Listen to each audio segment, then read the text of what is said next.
서바이벌 SF 키트의 공상주의자 토끼 한 마리입니다. 반갑습니다.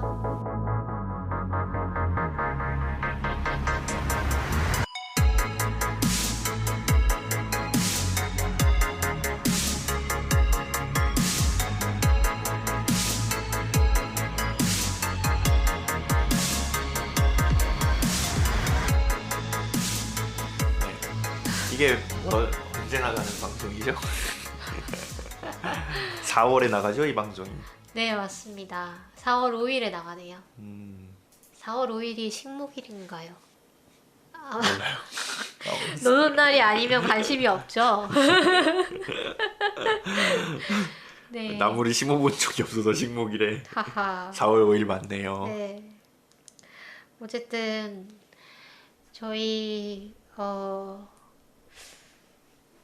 지금쯤은 4월 초쯤이 되면 이 코로나19 사태가 좀 진정이 되었기를 바라면서 네, 네, 제발. 방송 녹음을 시작해 보도록 하겠습니다. 오늘 단신으로 준비한 소식이 뭐가 있나요? 오늘은 여러 가지 소식을 준비를 했는데요. 네, 저번에 소식을 많이 준비했는데 넘쳐서 네, 이번 방송까지 이제 넘어왔는데, 먼저 2069년을 목표로 광속 우주선을 만들 계획을 하고 있다고 합니다. 하하.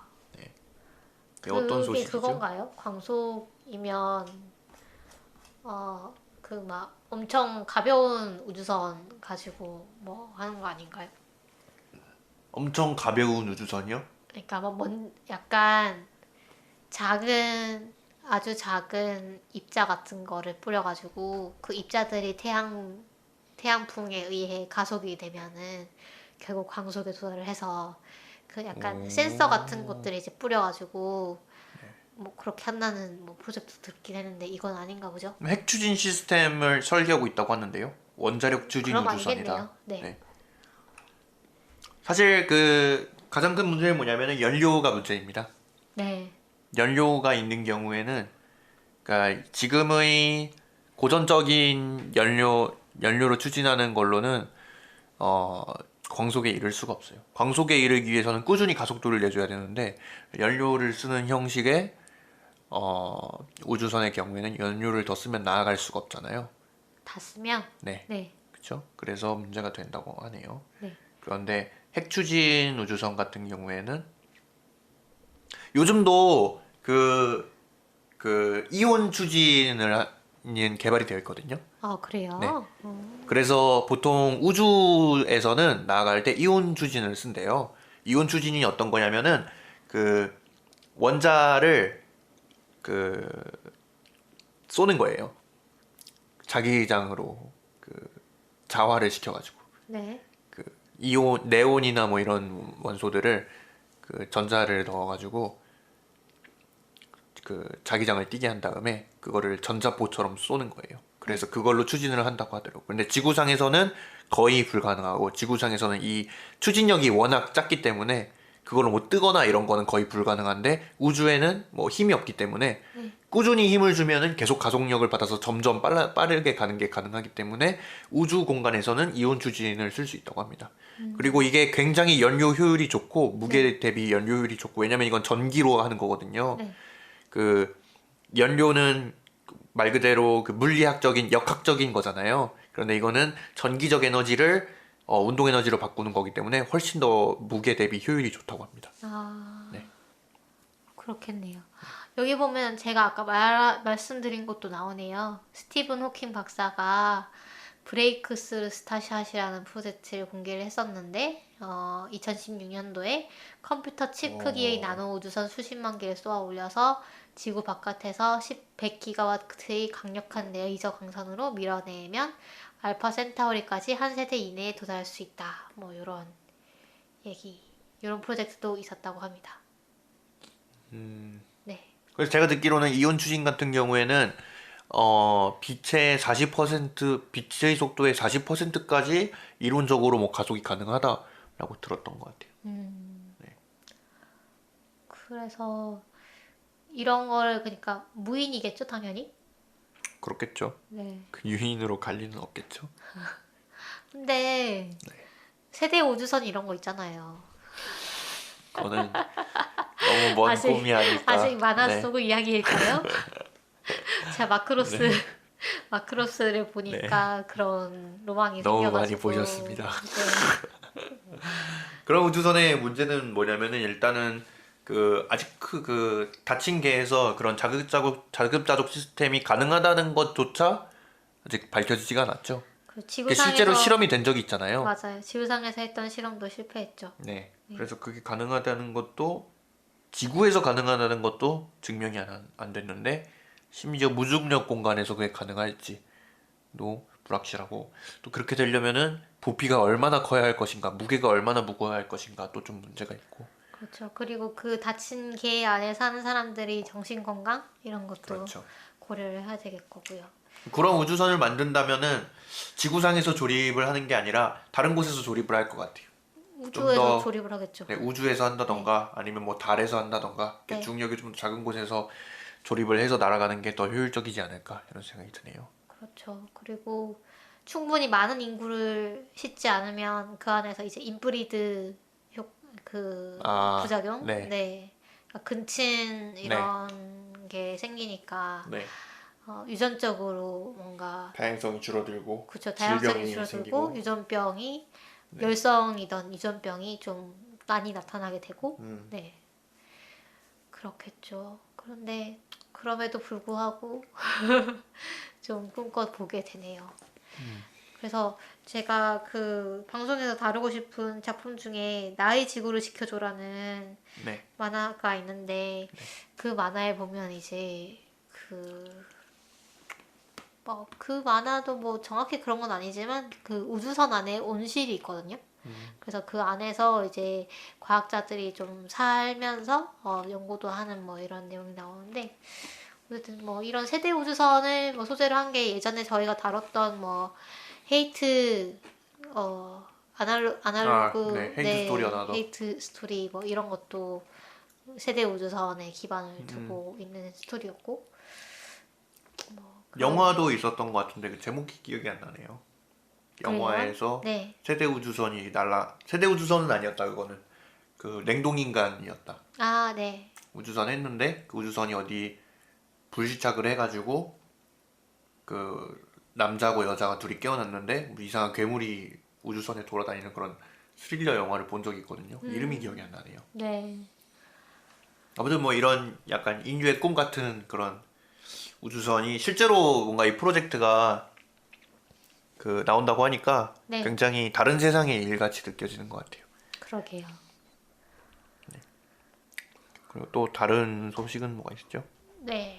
또 다른 소식은 카우보이 비밥 저희가 예전에 다뤘었잖아요. 네. 카우보이 비밥의 실사화가 넷플릭스에서 이루어지고 있다고 합니다.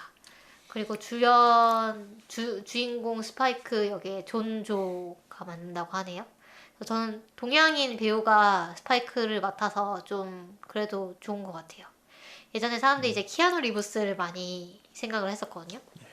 근데 일단 설정이 이제 스파이크가 좀 동양인이라는 설정이었나? 아닌가? 뭐 어쨌든 그래서 그 존조는 제가 또 좋아하는 배우라 가지고 그 스타트랙 리부트에 보면은 이제 히카루 술루 역할을 맡았잖아요. 그래서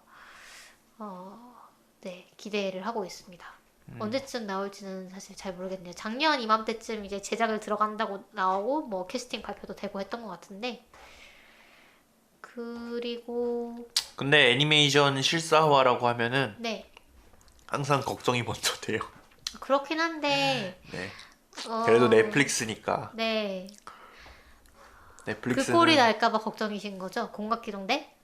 뭐 공각기동대도 그렇고 네. 뭐 애니메이션 실사화가 엄청 많았잖아요. 드래곤볼 실사화도 있었고 근데 그다음에 그 무슨 사원소 나오는 그 애니메이션이 있는데 그 중국 배경으로 한 이름이 그런가요? 기억이 안 나네요. 네. 아무튼 그 애니메이션 실사화도 망했고 어, 애니메이션 실사화라고 하면은 다 망했던 그런 경험이 있고 게임도 뭐 워크래프트 실사 영화도 흥행 못했고 어쌔신 크리드 실사 영화도 망했거든요. 아, 있었어요? 네, 있었습니다. 여기 있었는지도 모르시는 분이 네. 계실 정도로 망했는데 네. 걱정이 됩니다. 그렇군요. 그러니까 그쵸. 저도 걱정이 되긴 하는데 저는 그냥 이런 프로젝트를 통해서 원작이 더 조망을 받을 수 있다면 원작 팬으로서 만족한다. 뭐 이런 네. 네. 그 정도로 이제 기대치를 낮게 잡으면 이제 나중에 오히려 원작을 부끄럽게 만들 수도 있지 않을까? 좀 걱정이 됩니다. 괜찮죠. 일단 네. 저는 이제 자본을 충분히 드리고 사실 일본에서 나온 실사화 영화 같은 경우에는 너무 애니메이션을 그대로 따라하려는 그런 부분들이 있거든요. 근데 그런 거에 얽매이지 않고 그냥 실사화 영화에서 추구할 수 있는 부분들을 그냥 추구를 한다면 이건 제작진이 어느 나라 제작진이죠? 그것까진 잘 모르겠어요. 자세한 내용이 잘 안 나와 있거든요. 그래서 어쨌든 네, 저는 기대를 해보겠습니다. 저는 항상 그게 망하다 보니까 네. 애니메이션은 애니메이션으로서만 성공할 수 있는 뭔가가 있는 게 아닐까? 이런 걸 믿게 되더라고요. 당연히 그렇죠. 애니메이션에서만 네. 가능한 그런 네, 이거를 드라마로 바꾸려고 하는 시도 자체가 무의미한 게 아닐까? 실사화하는 게 무의미한 게 아닐까? 이런 생각이 들더라고요. 그럴 수 하도 있죠. 망하다 보니까. 그럴 네. 수 있습니다. 그래도 없는 희망을 끌어모아서 좀 품어보겠습니다. 네. 그리고 이거는 뭐 광고일 수도 있긴 한데 스토리텔이라는 플랫폼이 새로 나왔어요. 이 오디오북 플랫폼이거든요. 사실 요즘 오디오북 플랫폼이 많은데 그 중에 이제 이 스토리텔은 스위스였나? 스웨덴이었나? 뭐 거기서 그 원래 그 런칭을 했던 회사라고 합니다. 스웨덴, 노르웨이 뭐 이런 데서 서비스가 되고 있다고 해요. 미국이 없네요. 그러네요. 그래서 이 스토리텔이라는 회사에서 뭐 이렇게 다국적 회사이기도 하니까 아무래도 자본이 많은가 봐요. 그래서 아주 좋은 작품들을 많이 이제 제작을 해가지고 서비스를 하고 있는데 저희가 보니까 SF 작품들이 참 많더라고요. 그래서 소개를 해드리려고 합니다. 저 이승의 선지자라고 이제 김보영 작가님의 최근 작품이죠. 그래서 이 작품도 조예신 성우의 낭독으로 이렇게 서비스가 되고 있고요. 그 다음에 돌이킬 수 있는 문목화 작가님의 돌이킬 수 있는이라던가 아니면 곽재식 작가님의 지상 최대의 내기라던가 뭐 이런저런 SF 작품들이 다 올라와 있어가지고 관심 있으시면 한번 보셔도 좋을 것 같습니다. 저는 요즘 사실 이영도 작가의 오버 더 시리즈 라디오 오디오북을 듣고 있습니다. 어떤가요? 오디오북이 저는 안 들어봤거든요. 네, 어떤 느낌의 차이가 있나요? 예를 들어 뭐 연기라던가 그런 게 들어가는 건가요? 들어가죠. 네. 그래 예를 들어 대사를 읽는다든지 하는 거에서도 그게 오디오북마다 차이가 있는데 그냥 한 사람이 이제 낭독을 하는 경우도 있고 근데 이 시리즈 같은 경우는 오버 더 시리즈 같은 경우는 성우를 여러 명 기용을 해가지고 역할마다 그래서 진짜로 그냥 라디오 드라마예요. 드라마인데 다만 이제 그 나레이션 같은 거를 그 책에 나온 대로 이제 그 빠지지 않고 네 읽어주는 거죠. 그래서 상당히 퀄리티가 좋습니다. 읽어봐야겠네요. 네. 들어봐야겠네요. 네.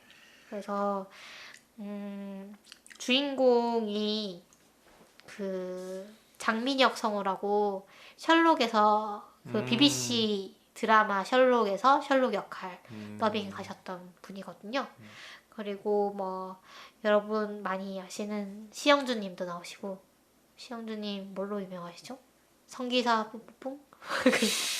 너무 오래된 밈인가? 뿡뿡뿡 네. 말씀이시죠? 네네. 방송 들으시는 분들은 다 알지 않을까요? 네. 그래서 시영준 님도 나오시고 모를 수도 있겠네요. 네. 밈 이런 걸 잘 모르시면 모를 수도 있겠네요. 그렇죠.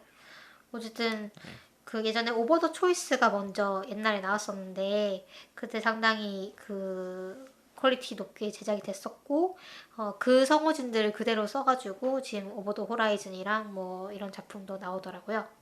그래서 오버 더 초이스가 책으로는 제일 최신작이죠? 그럴 거예요. 네. 네.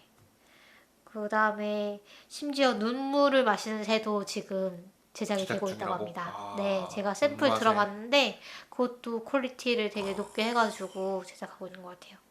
안 눈맛에- 그래도 페이스북에서 요즘 뭐 네. 갑자기 눈맛의 붐 같은 게 일어가지고 아, 무슨 그래요? 캐릭터를 제일 좋아하냐 그 직접 다루셨대는데요. 아, 그랬나? 붐은 아니고 누가 네. 막 눈맛의 그 책을 좋아한다. 박대익님이 네. 책을 좋아한다 그랬더니 네. 무슨 캐릭터를 제일 좋아하냐 그래서 뭐 그런 글이 있더라고요. 아, 네, 그랬었죠. 맞아요. 보면서 저도 좀 약간 추억이 새록새록 기억나가지고 공사님은 누구 제일 좋아하셨어요? 저는 잘 기억이 안 나요. 그 아. 캐릭터들이 잘 기억이 안 나는데 그 나가 친구도 네. 그 이름이 뭐였는지 기억이 안 나네요. 그 나가 중에 남자애는 네, 남자애. 윤페이. 네. 윤페이도 좀 좋았던 것 같고 네. 또 그 주인공 주인공 그- 케이건? 네 네. 케이건 드라카도 괜찮았던 것 같고 네. 다 좋았던 것 같아요. 락쿤 맞나요? 레콘. 레콘 락쿤이 아니라 레콘 그 주인공 파티가 4명이잖아요. 네. 도깨비 그다음에 나가. 레콘 나가 인간 이렇게 네. 4명이잖아요. 네. 4명은 다 좋았던 것 같아요. 그쵸. 제일 기억에 남는 장면이 이제 레콘은 물을 무서워하는데 맞아요. 그 피를 씻겨주는 도깨비는 피를 무서워하는데 그 주인공 도깨비 얼굴에 이렇게 피가 묻어가지고 레콘이 이렇게 물로 씻겨주는 장면이 제일 기억이 남거든요. 아, 그런 장면이 있었나요? 네 그런 장면이 있었어요. 아. 좀 약간 그 뭐랄까 소설 전체적으로 봤을 때 좀 충격적인 장면 그런 거라서 아. 기억이 남거든요. 그런 그렇구나. 장면도 기억 남고 네. 그다음에 맨 마지막에 막 그 탑이 이렇게 바람에 막 휩싸이는 장면. 저 전혀 기억 안 나요. 그 케이건 드라카가 사실은 화신이잖아요. 네, 바람의 네. 화신이잖아요. 방금 스포일러를 엄청난 거 아. 하셨네요. 어쨌든 네. 아, 네. 이거 잘라야 될까요? 뭐 일단 하시죠. 네. 네네. 그쵸. 반전이죠. 네. 반전인데 죄송합니다. 사과드리겠습니다. 네. 빠른 사과. 네. 아무튼 그 장면도 기억나고 탑이 이렇게 막 바람에 휩싸이고 음. 그 안에서 그 탑 안에 들어있는 게 그 나가들의 심장이 뭐 이렇게 들어있잖아요. 네, 네.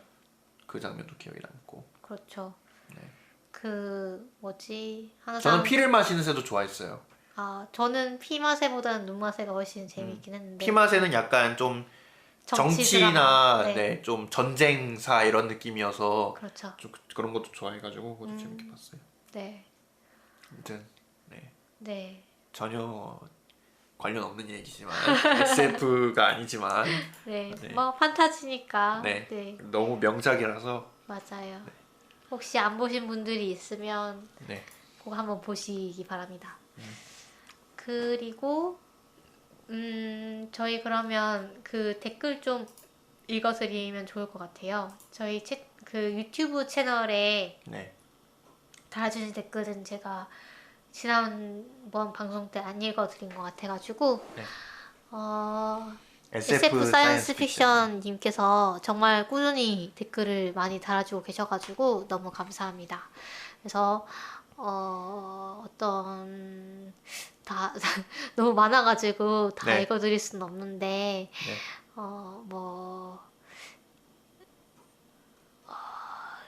네, 방송을 되게 잘 들으셨다는 뭐 내용도 있고 썸머워즈를 추천을 해주셨네요. 맞아 호소다 마무르의 썸머워즈 썸머워즈도 재밌는 맞아요. 애니메이션이죠. 썸머워즈도 정말 재밌죠. 네. 썸머워즈도 한번 다뤄볼 만한 것 같아요. 음. 그렇죠. 네. 그리고 로빈 쿡의 메디컬 스릴러도 추천을 해주셨어요. 이거 제가 어릴 때 많이 진짜 유행했던 바이러스라던가 네. 뭐 이런 작품들이 있거든요. 집에 꼭 한 권은 있는 책 뭐 이런 느낌이었어요. 돌연변이라던가 그래서 굉장히 네. 작품이 많네요. 네네. 그래서 이분 책도 다뤄볼 만한 것 같아요. 네. 네, 저희가 이제 저번에도 이 사이언스 픽션님 댓글을 소개해 주셨는데 여기서 저기 바로 위에 네. MBC 아니요 그 밑에 MBC 라디오 배우정의 영화 음악에 제 사연이 소개된 듯하여 감동의 눈시울을 흘렸습니다 이렇게 써주셔가지고 네. 아 그러셨네요. 저희가 더 영광입니다. 네. 댓글을 남겨주셔서 맞아. 네. 그리고 차원희 님도 네, 댓글 계속 달아주고 계시고 네, 그 다음에 RKIDDD 님께서 뭐 네. 신함행어사 재밌었죠 뭐 이런 얘기도 달아주셨고요. 그래서 많이들 댓글 남겨주시면 저희는 정말 감사합니다. 그러면 그 다른 것도 좀 소개를 해주시죠. 다른 단신도. 그러면 네. 제가 최근에 게놈 익스프레스라는 연극을 보고 왔는데 최근이라고 하기에는 너무 옛날이네요. 네, 근데 저희가 단신이 계속 너무 넘쳐가지고 네, 이게 막 넘치다 보니까 몇 주 전에 소개해야 될 단신을 이제 지금 소개를 하게 됐는데 네, 네. 2월 달에 2월 중반에 네. 대학로에서 했던 과학 연극입니다. 게놈 익스프레스는 동명의 만화를 원작으로 했죠. 우리나라 조진호 작가님께서 그래픽 노블로 게놈 익스프레스라는 책을 내셨고 그 책을 바탕으로 해서 연극으로 꾸민 게 이제 게놈 익스프레스 연극인데 상당히 재밌게 봤어요. 재밌게 봤고 그다음에 그 과학적 내용이라던가 과학적인 그런 장치라던가 이런 것들을 어색함이 없이 어떤 오글거림이라던가 어떤 계몽이라던가 뭐 이런 요소 없이 좀 균형 있게 다루고 있고 또 과학자들이 어떤 과정을 통해서 이 과학적 지식들을 얻어내는지에 대해서 상당히 잘 보여주고 있어가지고 그 부분이 참 인상 깊었습니다. 그래서 이 게놈 그러니까 DNA 구조가 이제 이중나선이라는 걸 우리가 알잖아요. 근데 그게 이중나선이라는 거를 우리가 어떻게 알게 됐는지, 뭐, 그다음 유전자라는 게 있다는 거, 또는 유전자가 어떤 물질이라는 거를 우리가 어떻게 알게 됐는지, 이런 내용들에 대해서, 과학서적인, 그러니까 뭐, 로자린 플랭클린이라든가, 제임스 왓슨이라든가, 뭐, 이런 위인들이 이제 등장을 하면서, 진행이 되는 그런 연극입니다. 그래서 이미 끝나긴 했지만 정말로 한 번에 끝나기는 너무 아깝다는 생각이 들었고 좀 내년에도 계속 했으면 좋겠어요. 그리고 MBC에서 VR 다큐 너를 만났다라는 다큐멘터리를 이제 진행을 했죠. 네, 방영을 했는데 이것도 한창 이제 화제가 될 때 저희가 다뤘으면 좋았을 텐데 네. 좀 너무 좀 시간이 지나긴 했는데 보시면 이제 엄마가 아이를 이제 어린 나이에 떠나 보내고 그런데 이제 이 아이를 VR 세계에서 다시 만나는 거예요. 그래서 어떤 새로운 추모의 방법 뭐 이런 걸로서 얘기를 하는데 저는 이제 그 일부 클립을 봤거든요. 유튜브에 네. 올라온 거. 네. 근데 진짜 좀 울컥하긴 하더라고요. 네. 그게 생각났어요. 그 김추혁 작가님의 그 관내분실. 네. 관내분실 그쵸. 좀 생각났어요. 그렇죠. 네. 딱 그런 느낌이죠. 네. 그리고 그 블랙미러에도 뭔가 비슷한 에피소드가 있었던 것 같아요. 그 사람의 SNS를 보내주면은 그걸 가지고 인공지능을 만들어가지고 네. 핸드폰 어플로 사람 목소리를 핸드폰 어플로 들어줄 수 있는 그런 거를 이제 그런 게 가능하다면 어떨까 해서 블랙미러 에피소드가 있었던 것 같은데 그것도 좀 생각이 나네요. 네. 그래서 VR이 사실은 뭐 나온 지 꽤 된 기술이잖아요. 네.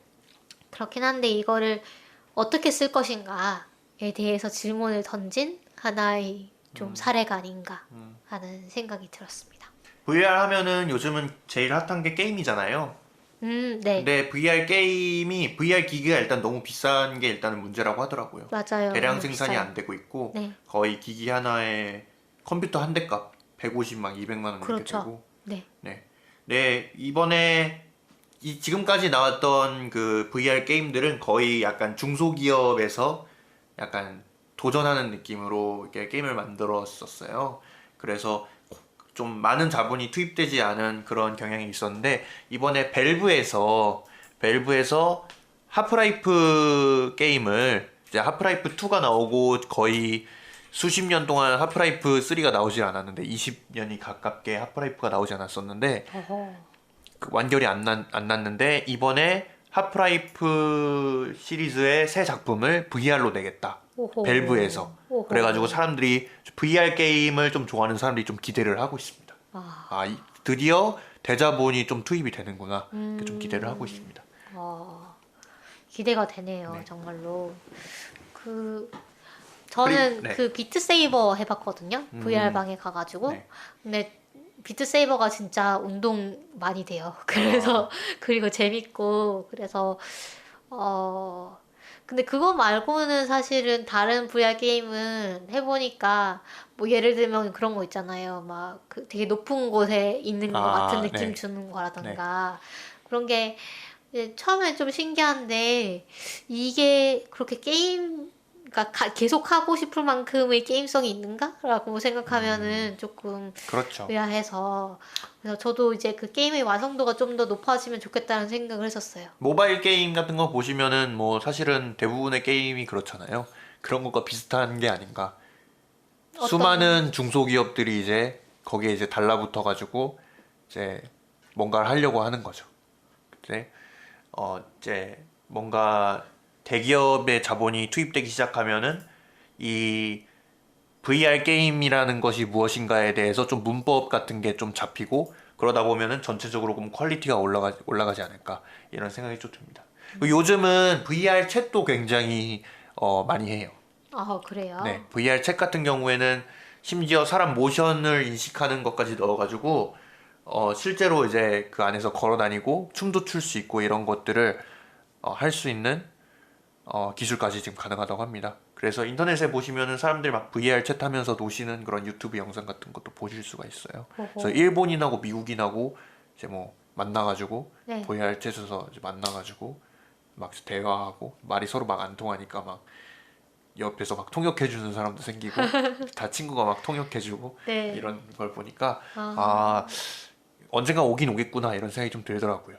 그러게요. 느리더라도 이게 대량 생산이 되고 더 기기가 가벼워지고 지금은 제일 큰 문제는 뭐냐면 그 가격도 있지만 일단은 굉장히 답답해요. 맞아요. 네, 굉장히 답답하고 좀 불편하고 무겁고 그러거든요. 맞아요. 안경 끼고 끼기 불편하고. 네. 그리고 손 같은 경우도 아직은 좀 동작이 그렇게 자연스럽지가 않은. 네. 네.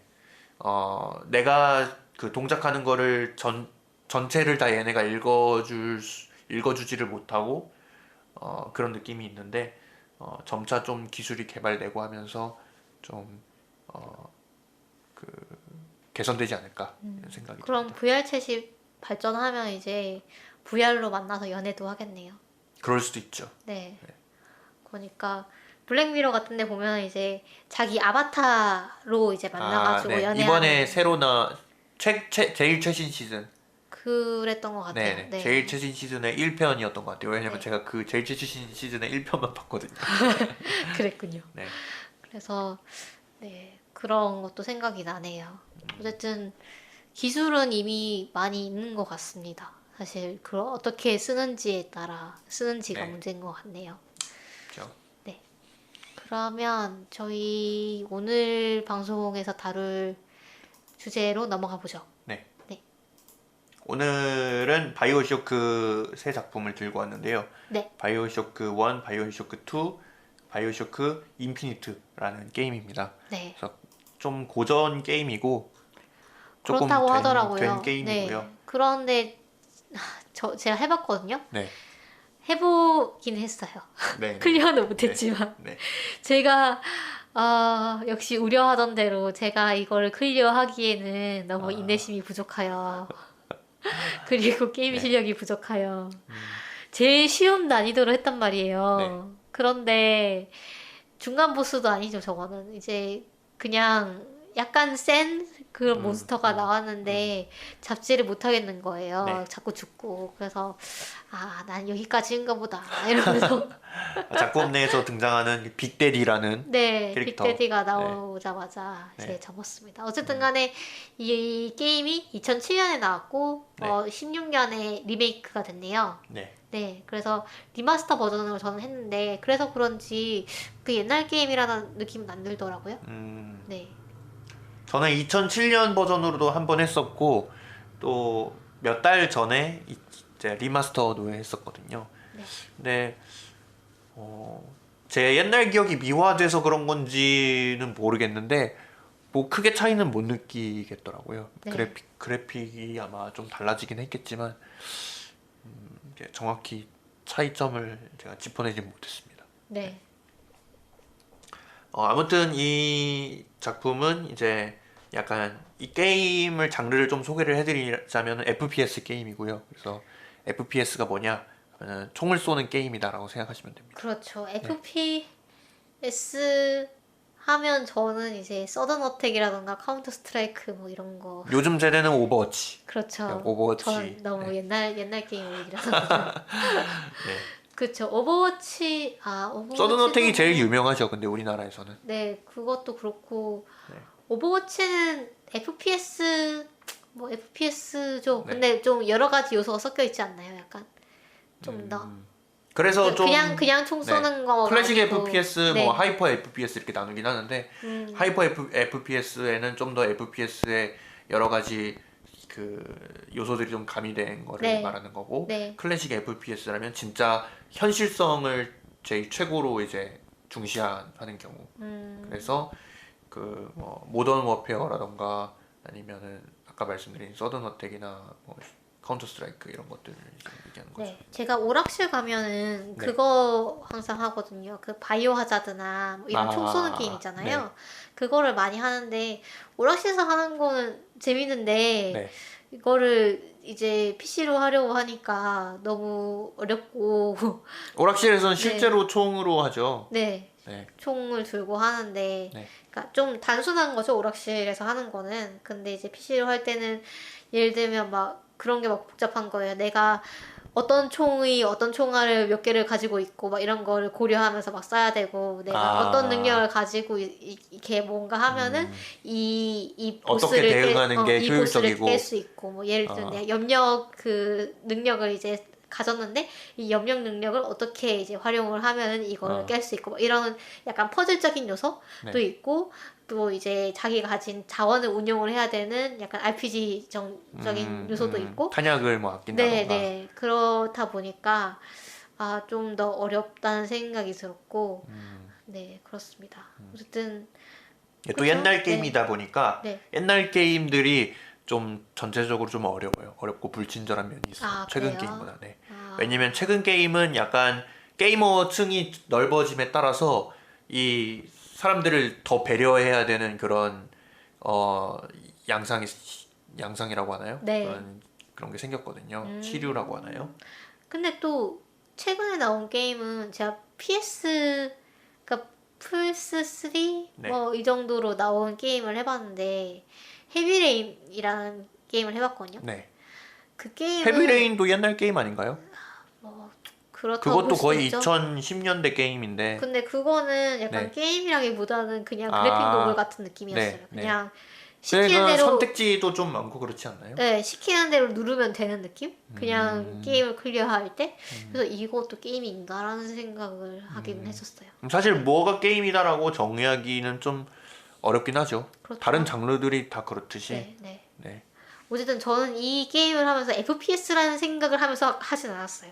아, 그래요? 그냥 RPG, 그냥 던전을 탐험해가지고 뭔가 클리어하는 그런 걸로 생각을 했지. 이제 뭔가 이렇게 적을 쏴가지고 이제 죽이는 거를 즐기는 게임이라고 하기에는 적들이 너무 세고 그다음에 나를 너무 위협하고 뭐 그다음에 적들이 너무 다양하게 나오고 그다음에 지형 지물을 많이 이용을 해야 되고 뭐 이런 요소들이 그리고 또 맵을 탐험을 해야 되잖아요. 내가 이쪽에서 어떤 거를 주워가지고 저쪽에 뭔가를 이제 작동을 시켜가지고 이걸 깨야 되고 막 이런 것들이 있으니까 네 그런 그렇군요. 느낌이 들었어요.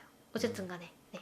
아무튼 이 게임을 개발한 건 이제 이레셔널 게임즈라는 이제 제작사인데 바이오쇼크를 이제 만들기 전에 시스템 쇼크라는 게임도 만들었던 이제 경력이 있습니다. 그래서 이 바이오쇼크라는 게임으로 굉장히 유명해졌고 또 굉장히 많이 회자되는 게임입니다. 그럴 왜냐면은 법한 것 같아요. 네, 그 디젤 펑크라고 하는 스팀펑크인가요? 스팀펑크라고 하는 장르를 이제 좀 게임에서 처음으로 도입을 했고 네. 또 굉장히 잘 된 사례라서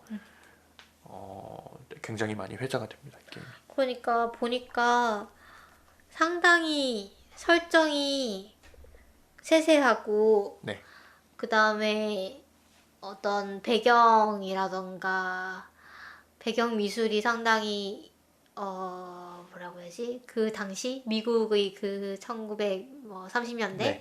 당시의 그런 소품이라던가 뭐 건물이라던가 이런 것들을 상당히 잘 표현을 했더라고요. 그래서 그 다음에 어떤 이 세계관을 구축하는 네. 그런 부분에 있어서 아주 설정을 탄탄하게 한 느낌이어가지고 아 내가 이 새로운 세계에 정말 들어왔구나라는 그런 느낌이 들었어요. 그리고 이 작품에 나오는 그런 그 뭐 등장인물뿐이 아니라 뭐 등장하는 괴물들, 적들도 굉장히 잘 어울리잖아요.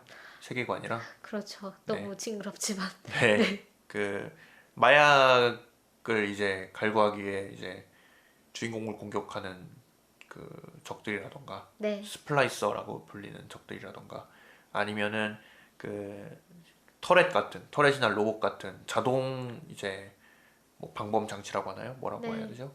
그렇죠. 네, 그런 것들이라던가 그게 굉장히 잘 어우러지잖아요. 그런 면에서 좀 잘 만들었다, 잘 어우러지게 만들었다, 분위기를 잘 살렸다라고 평가가 되는 것 같습니다. 네. 그리고 또 역사하고도 굉장히 관련된 게임이에요. 이게 좀 1930년대, 40년대에 이제 미국 그때 당시에 그 자본주의 사회, 좀 자유주의 사회와 굉장히 관련을 해서 만든 영화여가지고 또 역사를 네. 네, 잘 알고 보시면은 또 아는 만큼 더 많이 보입니다. 뭐 스토리를 좀 소개를 해볼까요? 네. 네, 일단 주인공이 비행기 사고로 네. 또 등대 대서양 바다 한복판에 네. 한복판에 떨어지고 그런데 이제 어프 하다가 보니까 등대가 있어서 들어가 네. 보니까 이제 엘리베이터가 있고 엘리베이터를 타니까 해저 도시 랩처로 이제 들어가게 됩니다. 네. 그래서 들어가니까 그 아틀라스? 네, 아틀라스. 아틀라스라는 애가 갑자기 무전을 해가지고 아 너 뭐 잘 왔다 이러면서 네. 나를 좀 도와다오 이러면서 이제 시작이 되고 들어보니까 그 해저 도시가 상당히 크게 이제 구축이 되어 있는데 거의 네. 뉴욕 같은 느낌으로 이제 번화하게 되어 있지만 랩처라는 이름의 도시죠. 그렇죠. 그런데 모든 건물들이 다 어딘가 망가져 있고 네. 좀 보수가 난장판이 좀 안 되어 돼 있고 네. 또 시체도 많이 보이고 네. 그다음에 그 스플라이서라는 그런 괴물들이 막 돌아다니고 뭐 그런 세계였습니다. 네. 그래서 여기서 주인공이 어떤 능력도 없거든요. 그러니까 총 같은 걸 줍기도 하고 돈을 줍기도 하고 그 플라스미드 네, 그런 플라스미드. 거를 이제 주입을 하면은 이게 그런- 이제 유전자 조작할 그렇죠. 수 있는 그런 약물 같은 건데 그렇죠. 네. 그래서 그걸 하면 불이 나오기도 하고 손에서 뭐 전기가 나오기도 하고 뭐 염력을 쓸 수 있기도 하고 네. 뭐 이렇게 특수 능력을 갖게 됩니다. 그래서 그 방금 말씀드렸지만 이 랩처라는 도시는 생체적 이 개조가 너무 무한정으로 된 그렇죠. 네. 너무 무분별하게 네. 잘 되어서 결국 그 어떤 쇠락의 길을 걷고 있는 그런 도시입니다. 그래서 아까 말씀드린 그 스플라이서도 그런 약물에 중독되어서 그렇죠. 아담이라고 하는 약물이죠. 네. 작품에 등장하는 아담이라고 하는 약물에 중독이 되어서 이런 사람들은 대부분이 그 노동자 계층이었는데 이 도시에서 노동자 계층이었는데 살기 위해서는 이런 약물에 이제 의존할 수밖에 없게 된 거죠. 그래서 이런 아담이라는 약물을 또 먹고 또 이것들을 이제 빼앗기 위해서 또 미쳐 또 이 아담이라는 약물의 그 부작용이 또 뭐냐면은 공격성이 올라가고 아담이 사람이 원래 어떤 약물인가요? 아담은 이게 처음부터 설명을 좀 거슬러 올라가야 될 것 같은데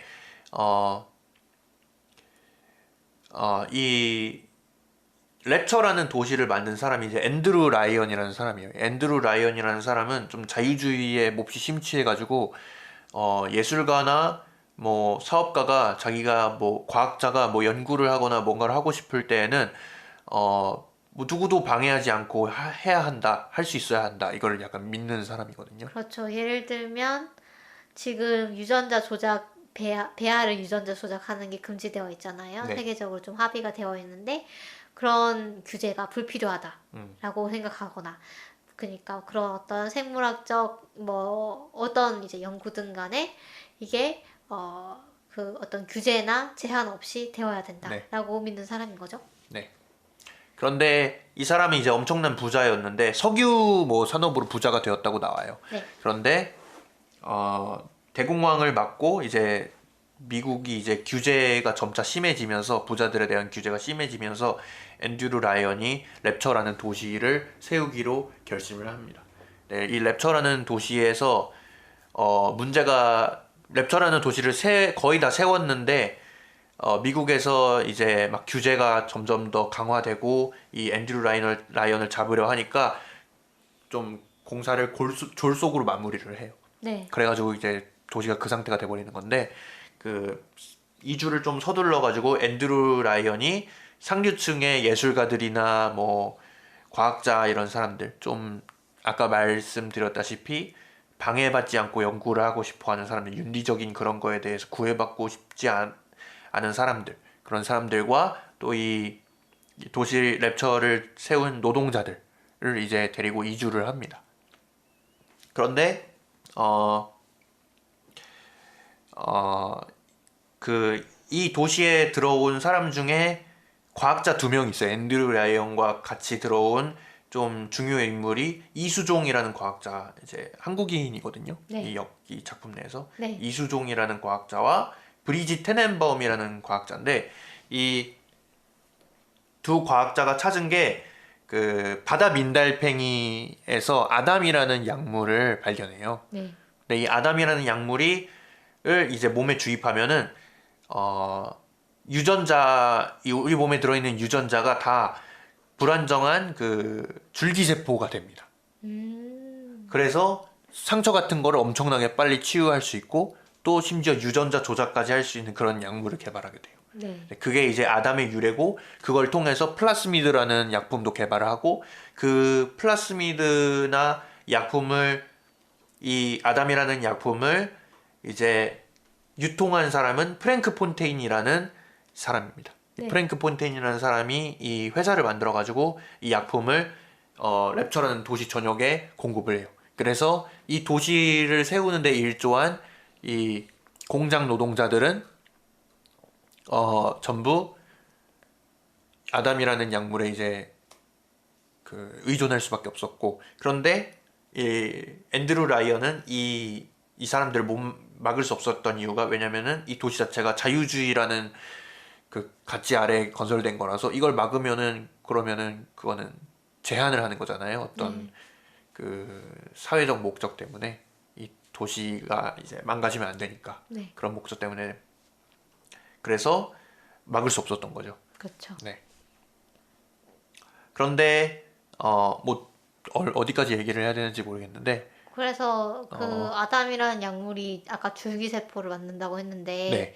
사실 그 줄기세포 치료법의 그 주요 우려되는 부작용 중에 하나가 암으로 발전할 수 있다는 아, 네. 그런 거잖아요. 네. 그래서 그 스플라이서 같은 경우는 막 종양 같은 게 막 네. 이곳저곳에 나 있고 뭐 이러기도 합니다. 음. 그래서 그런 부분들이 있고 그래서 뭐 다 설명하기에는 물론 이제 시간이 부족할 것 같고 네, 일단 그런 설정이죠. 네, 설정에서 주인공이 뭐 이 랩처의 뭐 성립과 관련된 그런 스토리, 아까 말씀해주신 그런 스토리라든가 이런 것들을 탐험해 가면서 좀 하나하나 알게 되는 거죠. 네, 어떤 이상한 그런 심각한 그런 실험들이라든가 이런 것들이 자행되었는지와 어떻게 이 도시가 몰락하게 되었는지와 그다음에 그 주요 인물들은 또 어떤 스토리를 갖고 있는지 네, 뭐 이런 것들을 알게 됩니다. 네, 그래서 마지막에는 이제 그 앤드류 라이언이랑 네, 맞짱을 뜨게 되잖아요. 네. 네, 그래서 좀 뭐 그 주요한 스토리만 좀 알려드리자면은 네, 이 도시 내에는 이제 리틀 시스터와 빅데디라는 사람들이 애들이 돌아다니는데 리틀 시스터는 꼬마 여자아이인데 세뇌가 된 상태예요. 걔네들도 다 세뇌가 된 상태고 얘네들이 돌아다니는 이유가 뭐냐면은 어, 그 바다 민달팽이에서는 채취할 수 있는 아담이 한정되어 있거든요. 네. 그래서 그 브리짓 테넨바움 박사가 발견한 게 뭐냐면은 그 사람의 바다 민달팽이를 이식을 시키면은 훨씬 더 많이 이제 많은 아담을 네, 많은 추출할 수 아담을 있다. 채취할 수 있다는 걸 네, 알아낸 거예요. 그런데 성인한테는 또 이게 안 되고 그 6살 정도의 여자아이에게만 이 바다 민달팽이를 이제 이식을 할 수 있다는 걸 알게 되는 거죠.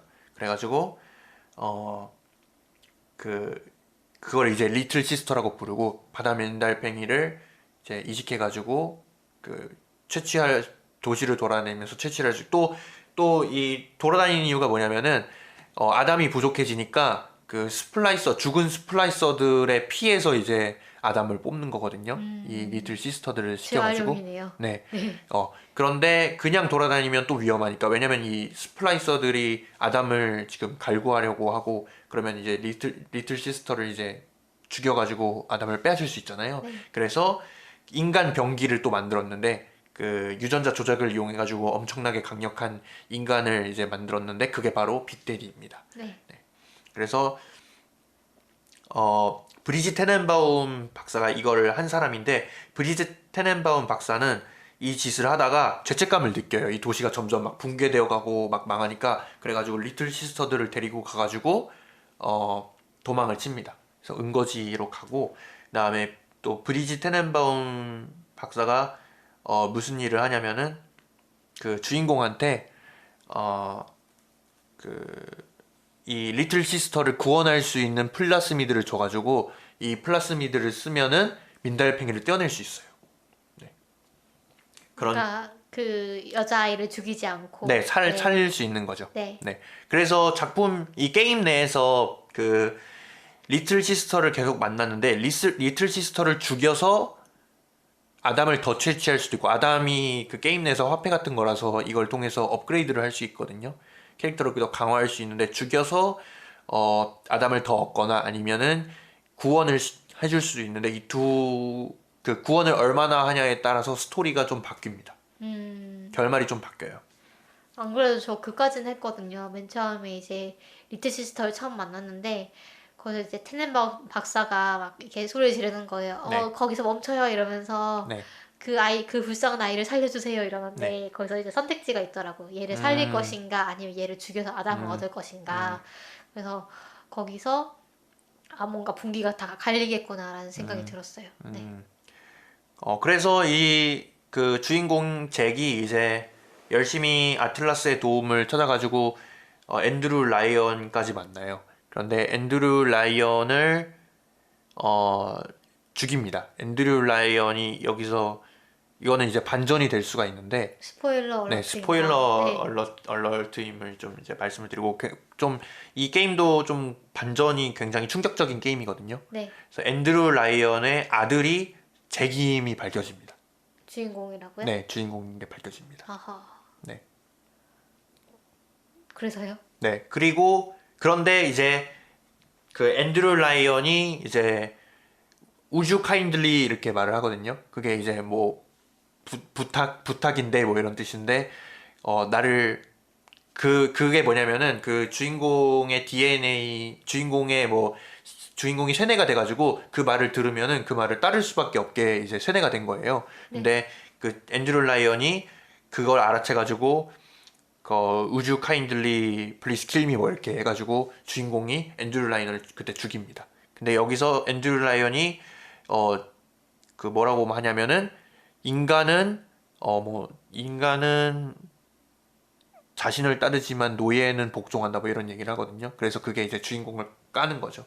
거기서 어떤 또 반전이 일어나냐면 아틀라스가 사실은 프랭크 폰테인이라는 사실이 밝혀집니다. 그 프랭크 폰테인이 아까 말씀드렸던 그 도시에 아담을 유통한 네. 사람인데 이 사람은 원래 이 도시에 들어오기로 한 사람이 아니라 이거는 또 배경 이야기인데 원래 낚시꾼으로 들어왔어요 이 도시에. 근데 이 사람이 사기꾼이에요 원래는. 그래서 이 도시에서 좀 한탕하려고 들어온 사람인데 원래는 앤드류 라이언과의 싸움에서 죽은 걸로 알려졌는데 그 이수종 박사가 이 사람을 이수종 박사가 했는지는 잘 기억이 안 나는데 과학자들의 도움으로 성형수술을 해가지고 아예 다른 사람으로 나온 거예요. 그래서 아틀라스 행세를 하고 다니는데 사실은 내가 프랭크 폰테인이며 사실은 내가 너를 다 조종하고 있었다. 거기서 이제 다 드러나거든요. 계속 그 게임에서 계속 아틀라스가 우주 카인들리란 말을 계속 써요. 우주 카인들리 뭐시기 너 부탁인데 뭐 해줄래 이런 식으로 계속 말을 해주거든요. 그래서 거기서 사실은 이 프랭크 폰테인이 그 주인공을 세뇌시켜서 그래서 앤드류 라이언을 죽이게 했다라는 게 밝혀지는 거죠. 앤드류 라이언은 왜 자기를 죽여달라고 한 거예요? 아마 자기가 하려는 게 실패했다라는 그 이유로 그렇게 한 것 같아요. 자기가 그 랩처에서 꿈꾸던 게 지금 너무 몰락해버렸고 자기가 더 이상 뭐 할 수 있는 게 없다 그런 상황에서 자살을 택한 게 아닐까 이런 생각이 좀 듭니다. 그래서 그 아틀라스가 이제 사실 좋은 사람인 줄 알았는데 네. 아니었던 거죠. 네, 그렇죠. 네. 사실은 그 프랭크 폰테인이라는 사기꾼이었고 그 프랭크 폰테인이 그 하던 그 회사도 들어가 볼 수 있는데 거기서 노동자들이 뭐 어떤 대우를 받고 있는지 이런 것도 이제 적나라하게 나오거든요. 게임 내에서. 그런 것들 보면은 그러면 완전히 네. 그 프랭크 폰테인은 주인공을 시켜서 뭘 하려고 했던 거예요? 앤드류 라이언과 프랭크 폰테인이 이제 라이벌 관계에 있었던 거잖아요. 네, 네. 그래서 앤드류 라이언을 죽이고 자기가 이 도시의 통제권을 얻으려고 한 거죠. 그러면 이제 엔딩은 프랭크 폰테인의 승리인가요? 아니요, 거기서 이제 프랭크 폰테인이 주인공을 죽이려고 하는 찰나에 리틀 시스터 그들이 와가지고 주인공을 도와줍니다. 그 세뇌가 풀린 리틀 시스터가 네. 그 브리짓 테넨바움의 도움으로 풀려나는 거죠. 근데 거기서 브리짓 테넨바움이 이제 주인공의 세뇌를 약간 풀어주고 주인공이 그래서 또 프랭크 폰테인을 찾아갑니다. 그래서 프랭크 폰테인과 이제 전투를 벌여가지고 프랭크 폰테인을 굴복시키려던 찰나에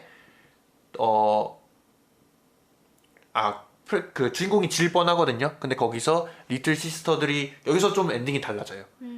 주인공이 리틀 시스터를 많이 도와주면은 구원을 많이 해주면은 여기서 리틀 시스터들이 나타나가지고 프랭큰 폰테인을 죽이고 아니면은 주인공이 그냥 프랭큰 폰테인에게 죽임을 맞는 결말이거든요.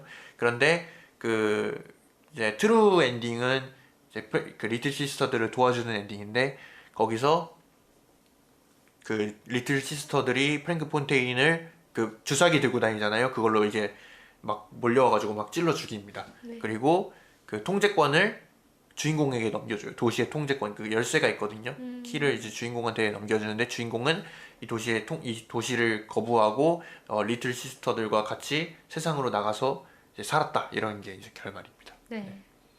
어떻게 보면은 굉장히 사회풍자적인 그런 것들도 많이 나와요.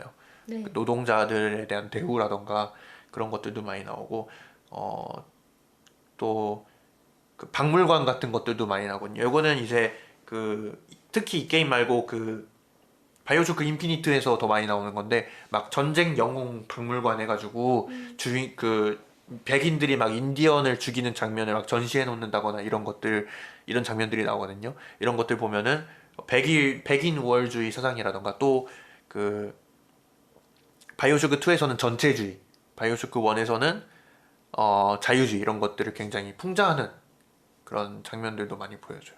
그렇죠. 네. 그래서 아까 말씀하신 그런 계급 갈등 네. 같은 것도 사실 이제 그 앤드류 라이런은 부자였고 그 다음에 이 랩처도 부자들이 살기에 좋은 도시로 만들려고 했었어요. 그래서 근데 그러기 위해서는 노동자들이 필수 불가결하게 필요한 거죠. 그래서 그 노동자들이 어쩔 수 없이 이제 들어왔고 근데 이 노동자들로 인해서 뭔가 그 이 노동자들이 대우를 못 받으면서 그렇게 어떤 아담에 중독되어 가면서 이제 일함으로써 이 도시가 천천히 망가지게 되는 거죠. 그래서 그런 부분들이 나오는 것 같습니다. 이 게임을 하면서 느끼는 게 뭐냐면은 더빙이라는 게 얼마나 중요한가를 이 게임을 하면서 알 수가 있는데요. 아, 네. 왜냐면은 이 게임이 사실 스토리가 굉장히 길잖아요. 네. 그 게임 안에 이런 배경을 다 넣을 수가 없다 보니까 그런 것들을 대부분 음성으로 처리하거든요. 게임을 하다 보면은 그 녹음 파일 같은 걸 얻을 수 있는데 그렇죠. 그거를 키면은 이제 영어로 몰라 샬라샬라 하면서 이제 게임을 할 수가 있는데 영어를 잘하면은 그게 들리겠지만 대부분 그걸 못 듣잖아요. 그래서 그런 것들이 보통 자막으로 보게 되는데 게임을 하면서 자막을 볼 수가 없단 말이에요. 왜냐면은 앞에 화면에 집중을 해야 되니까 자막 그 조그마한 그 화면에 집중을 할 수가 없게 되잖아요. 영화를 볼 때는 그런 것들을 보통 사람들이 못 느끼는데 저도 잘 못 느끼는 편이거든요. 화면에 집중을 할 때 그 자막 부분에 집중을 하게 된다는 그 사실에 잘 못 느끼는 편이거든요. 아, 그러니까 화면에 집중을 못하고 자막에 자꾸 눈이 가서 네, 그 화면에 어떤 중요한 네. 장면이라던가 구도를 놓치게 된다는 네. 거를 못 느낀다는 거죠. 보통 영화를 볼 네, 때. 네. 근데 게임을 하면은 특히 그걸 느끼게 될 수 있어요. 내 방금 뭐라 그랬지? 라는 이제 그거 이제 느끼게 된다거나 뭐 얘기를 했는데 자막도 다 나왔는데 전투를 하고 보니까 끝나가지고 뭐라 했는지 모른다던가 그런 것들을 자주 접하게 되거든요. 네. 그래서 그 더빙이라는 게 얼마나 중요한가라는 거를 사실 많이 알 수 있게 해주는 게임입니다. 네. 그럴 수 있겠네요. 또 이게 스토리가 또 바이오쇼크 인피니트도 스토리를 설명하려면 굉장히 끝도 없는데 그렇죠. 또 굉장히 복잡해가지고 막 또 맞아요. 시간 여행이라던가 그런 네. 것들이 관련된 스토리다 보니까 또 반전 요소도 있고 한데 맞아요. 뭐 얼마나 소개를 해드려야 될지 모르겠네요. 길게 소개를 하기에는 무리가 있을 것 같고. 인피니트는 좀 그러게요. 굉장히 간략하게 소개를 해드리자면은 일단 네. 그러면 일단 세계에 대해서 얘기를 해보죠. 세계에 인피니트의 대해서. 세계. 그 1편이랑 2편의 세계는 저희가 2편은 건너뛰었는데 네. 2편의 세계는 네. 랩처잖아요. 네. 그래서 수중 도시를 배경으로 이제 진행이 되고 인피니트는 그 하늘에 있는 도시를 네. 배경으로 진행이 됩니다. 네. 네. 그 콜롬비아인가요? 네네. 네. 콜롬비아라고 하는 도시인데 미국에서 원래 만들었는데 미국의 뭐 새로운 주로 이제 만들었는데 이 도시를 통치하는 이 도시는 이제 좀 그 종교에 심취해 있어요. 국수주의에 심취해 있고 종교에 심취해 있어서 이 도시를 그 지배하는 사람이 컴스탁이라는 사람인데 마치 좀 신처럼 무슨 선지자처럼 좀 받들여집니다. 그렇죠. 예언자, 뭐 선지자 뭐 네. 이런 식으로 부르면서 네. 숭배하고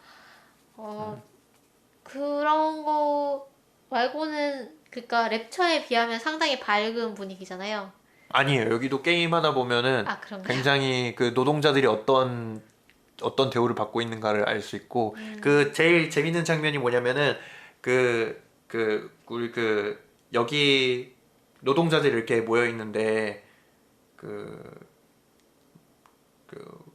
뭐라 그러죠? 여기 프로그래밍 할 줄 아는 사람 그 장면 있잖아요. 네, 모르겠는데요. 그거 모르시나요? 네. 여기 파이썬 할 줄 아시는 분 이거 해가지고 트럭에 태우는 그 장면, 그런 장면 모르세요?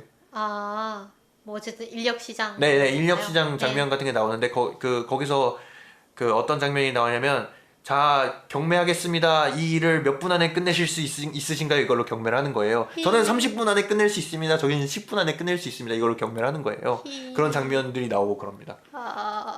네. 그리고 여기도 굉장히 약물 중독이 심해가지고, 여기는 또 다른 약물인데, 사실은 시간여행물이라고 했잖아요. 이게 시간상으로는 랩처 도시가 있기 전 이야기거든요.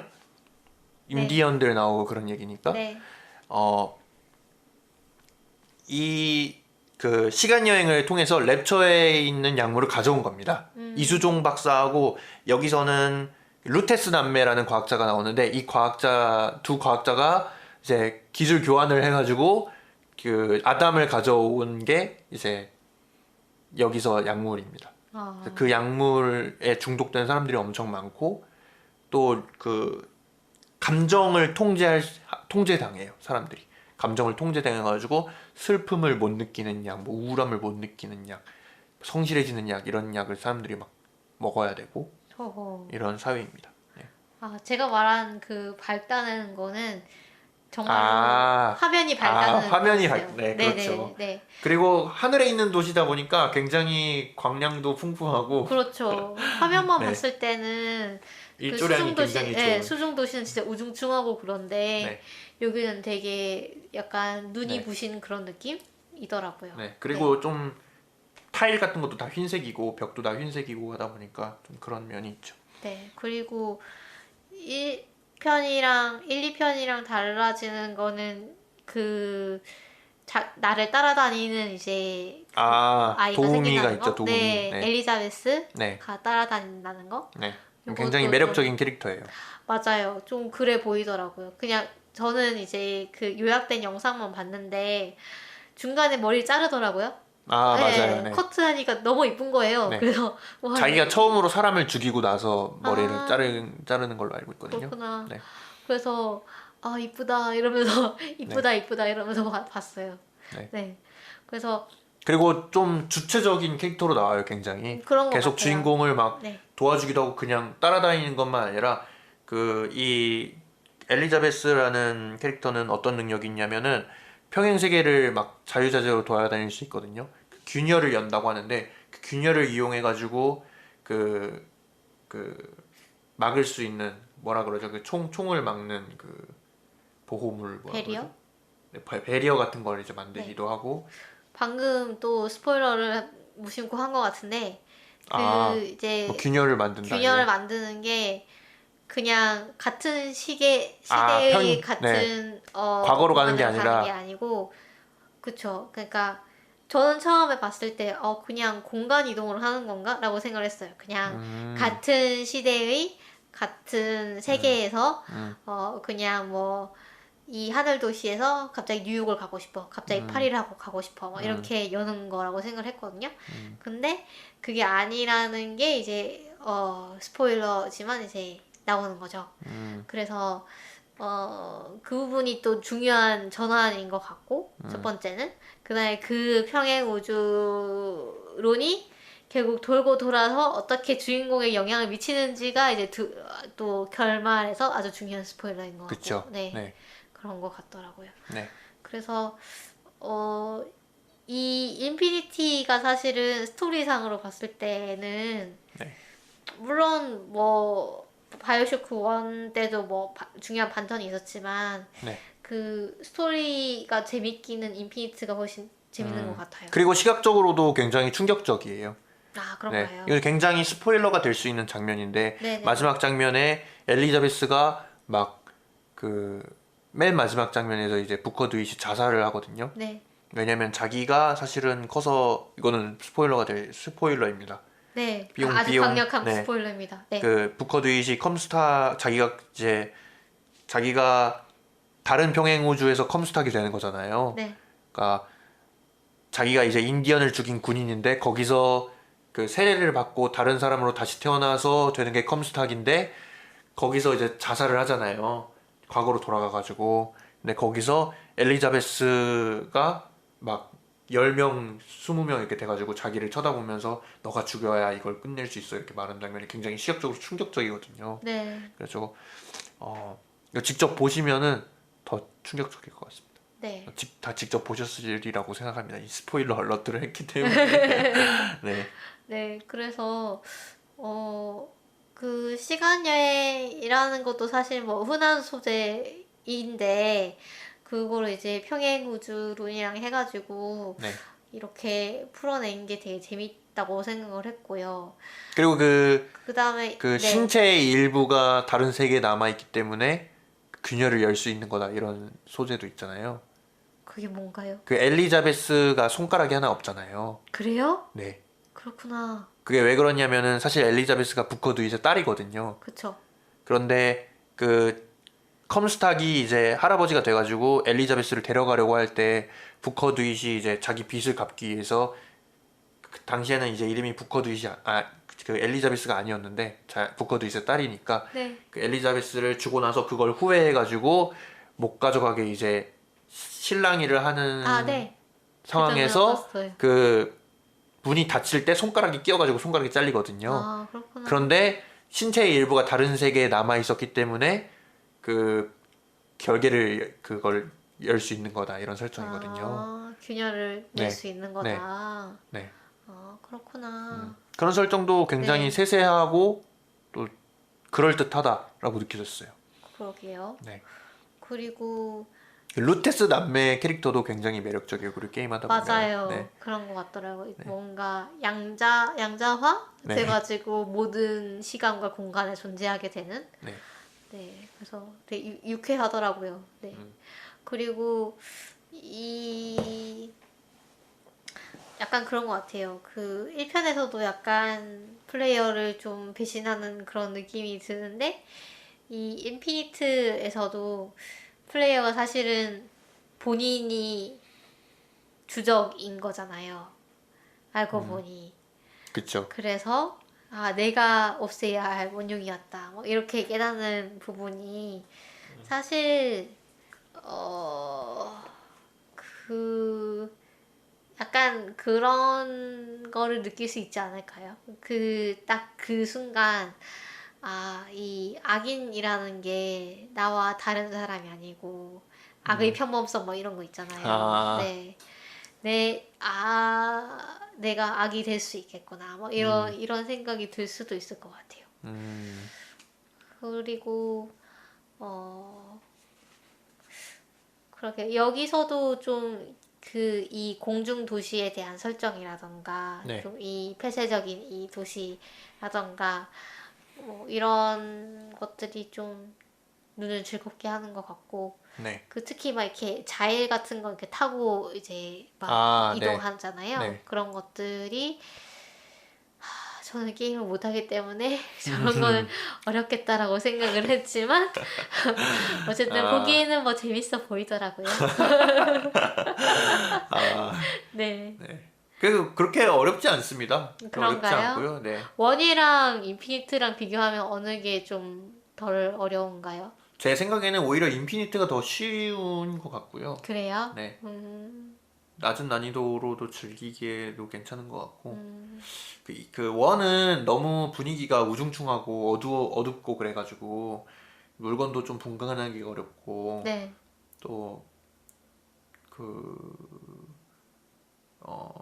시야도 그렇게 좀 좁은 것 같고 네. 그 분위기도 너무 무섭잖아요. 그렇죠. 근데 인피니트가 훨씬 더 분위기도 가볍고 좀 모험하는 것 같고 그런 분위기가 나서 원투를 안 해보셔도 인피니트를 하셔도 원투를 안 하고 인피니트를 하셔도 충분히 스토리 설명이 구멍이 하나도 없거든요. 그래서 원투를 안 하셔도 인피니트를 해보시는 거는 좀 추천을 드리고 싶어요. 네. 그리고 왜 그러면은 스토리 연관성이 전혀 없는데 왜 같은 바이오 쇼크로 묶이냐 이것도 좀 의문점이 있을 수도 있는데 또 인피니트의 DLC가 또 있거든요. 바다의 무덤이라고 하는 DLC가 있는데 네. 그거는 이제 엘리자베스가 랩처로 가서 생기는 일입니다.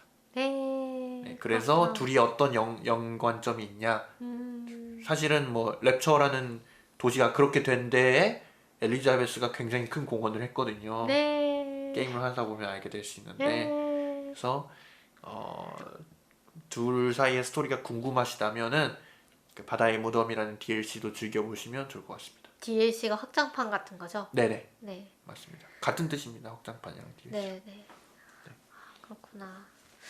그래서 저는 그냥 요약을 해놓은 그런 영상만 봤는데 또 네. 되게 재밌었는데 실제로 하면은 훨씬 카타르시스가 느껴질 것 같아요. 음. 근데 총 플레이 타임이 얼마나 되죠? 얼마만에 깨셨어요? 능숙하다면은 보통은 뭐 8시간, 10시간 이렇게 잡는 것 같아요. 아, 그렇게 짧게 깰 수 있어요? 제가 기억은 잘 안 나는데 잠시만요. 제가 한번 확인을 해볼까요?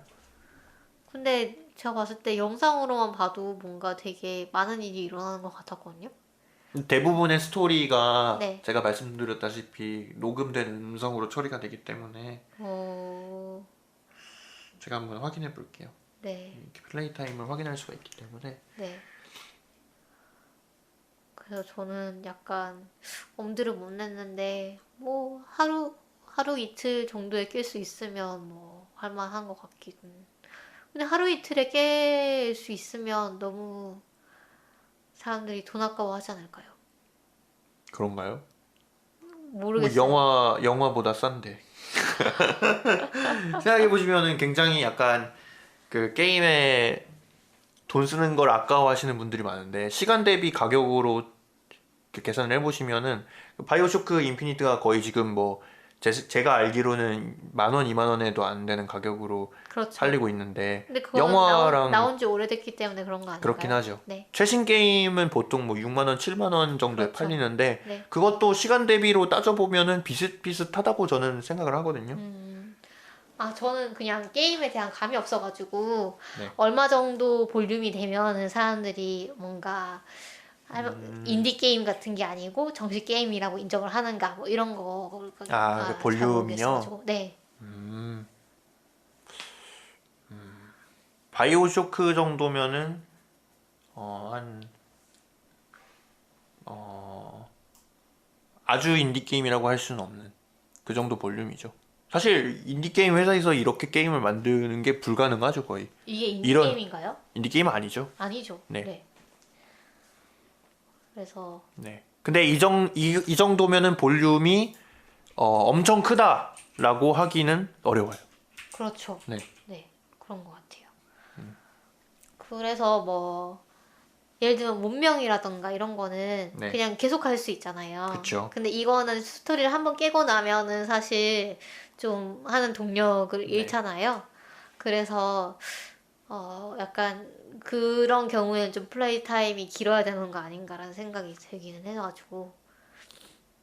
심지어 게임 하나에도 스토리가 너무 복잡하고 엄청 많아가지고 한 번 하는데도 막 100시간, 200시간을 쏟을 수 있는 게임도 있거든요. 그렇죠. 예를 들어 네. 스카이림이라든가 음, 엘더 스크롤 시리즈 RPG 게임 스카이림이라 거기는 너무 그 서브 퀘스트가 너무 많아가지고 그것들을 다 탐험하는 그리고 세계도 엄청 넓거든요. 네. 그것들을 다 탐험하는 데만 거의 뭐 100시간을 쏟아야 되는 아니면은 저희가 저번 옛날에 그 언급한 적이 있는 그 폴아웃 네. 폴아웃 뭐 3, 4 같은 경우도 그렇고요. 아니면은 그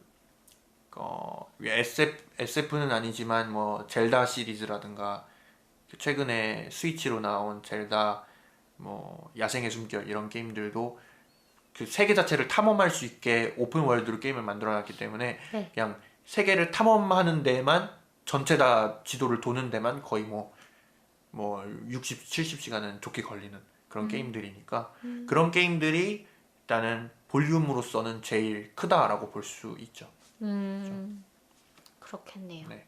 그런 게임들이 보통은 이제 뭐 6만 원, 7만 원 이렇게 보통 가격이 잡히는 네.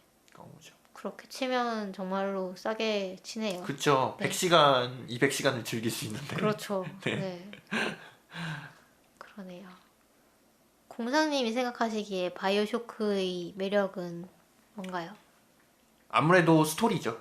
스토리가 제일 그거고. 그 다음에 세계관이 매력적이다. 그렇죠.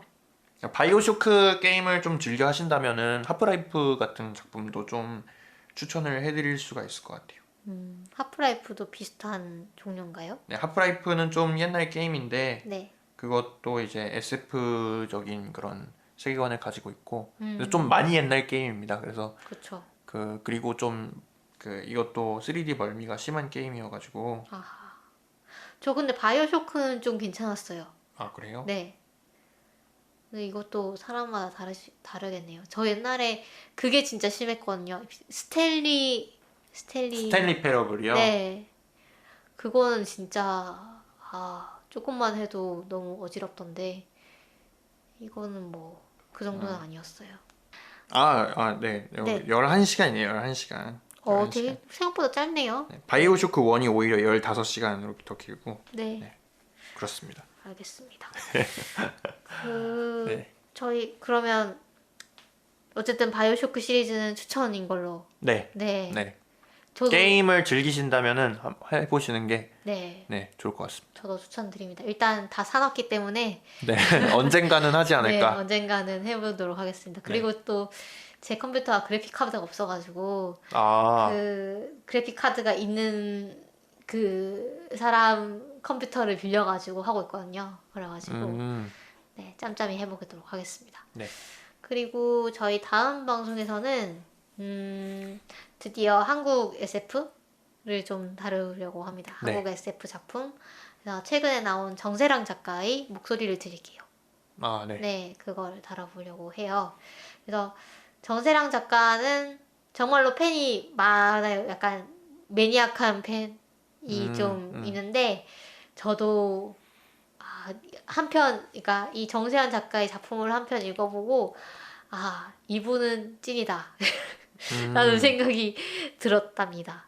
네, 정말 이분은 좋아할 수밖에 없겠구나 이런 생각이 들었는데 특히 서브컬처에 관심이 많은 분들께 사랑을 받는 작가예요. 그래서 읽어보시면 왜 그런지 아실 것 같고요.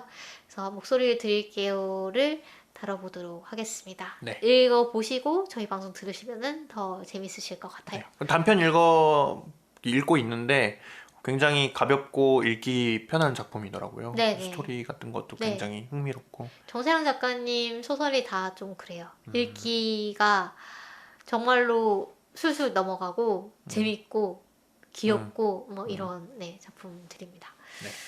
그러면 저희 방송 그거 얘기하려다가 네. 그렇네요. 네. 저 유튜브. 유튜브 채널 홍보를 방송 초반에 하려고 하다가 네. 그만 까먹고 말았네요. 네. 어떻게 편집을 좀 해주세요. 편집점을 잘 잡으시면 제가 해드리고 좀 그런가요? 네, 안 되면 뭐 어쩔 수 없죠. 어쨌든 유튜브 하이라이트 채널을 새로 오픈했다는 소식을 지난 방송에도 전해드렸습니다만 팔로우를 좀 많이 해주시면 네, 구독, 네. 좋아요, 그렇죠. 구독과 좋아요를 눌러주시면 네. 보다 많은 알람 분들이 설정. 많은 분들이 네. 저희 방송을 접할 수 있지 않을까라고 생각을 합니다. 이게 정말 초반에 이 팔로워 수를 늘리는 게 구독자 수를 늘리는 게 어렵네요. 네. 그리고 저희 트위터도 오픈을 새로 했으니까 많이 팔로우 해주시면 좋겠고요.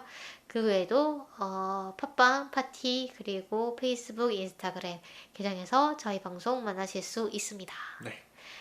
그럼 여러분 건강하시고요. 네. 다 다음 주에 만나요. 바이바이. 다음 주에 봐요.